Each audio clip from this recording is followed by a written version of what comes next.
Hello. Hello. नमस्कार सर। नमस्कार सर मैं आम आदमी कार्यालय विधानसभा मसूरी से बात कर रही हूँ।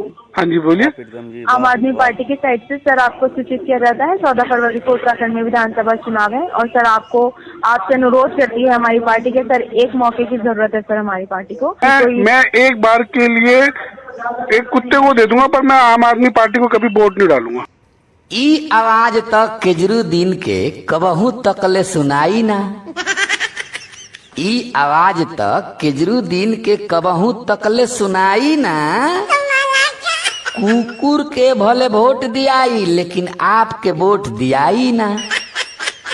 का हो भोकहू वाला से नीचे बड़ा का। कितना इनकर इज्जत बा सुना गइल पूरा जनता के। कितना इनकर इज्जत बा सुना गइल पूरा जनता के। लुकारी लेके चहेटल जाई कट्टर ईमानदार बनता के। हे हर और थेथरह भाई। हे हर और थेथरह भाई कबहू कहीं लजाई ना।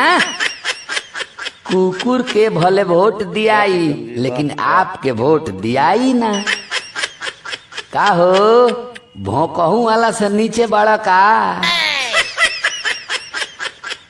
लाज शरम तो है नइखे पी गइले बा गिलास में। लाज शरम तो है नइखे पी गइले बा गिलास में।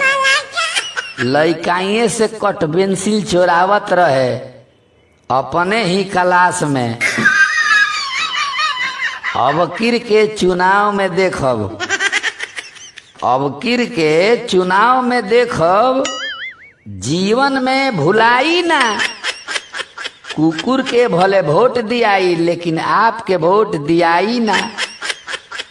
का हो भोंकहू वाला से नीचे बड़ा का। दिल्ली में ई लूट मचौलस पंजाब में हिंसा बढ़ गई। दिल्ली में ई लूट मचौलस पंजाब में हिंसा बढ़ गई। मूर्ख अभिले बुझत बाकी वोट हमार तो चढ़ गई। गुजरात से ऐसन कीक मराई गुजरात से ऐसन कीक मराई कि दिल्ली में भी भेटाई ना। कुकुर के भले वोट दियाई लेकिन आपके वोट दियाई ना। का हो भोंकहू वाला से नीचे बड़ा का।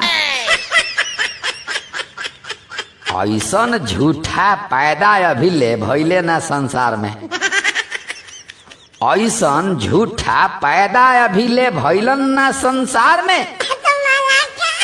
24 में ये सब जीती यूपी और बिहार में।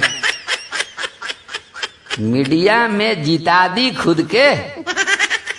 मीडिया में जिता दी खुद के भले संसद में ही जाई ना। कुकुर के भले वोट दियाई लेकिन आपके वोट दियाई ना। का हो भोंकहू वाला से नीचे बड़ा का। ई आवाज तक केजरीदीन के कबहू तकले ई सुनाई ना। कुकुर के भले वोट दियाई लेकिन आपके वोट दियाई ना। का हो भोंकहू वाला से नीचे बड़ा का। इस वीडियो को लाइक करें, हमारे चैनल को सब्सक्राइब कर बेल आइकन जरूर प्रेस करें हमारी न्यू वीडियोस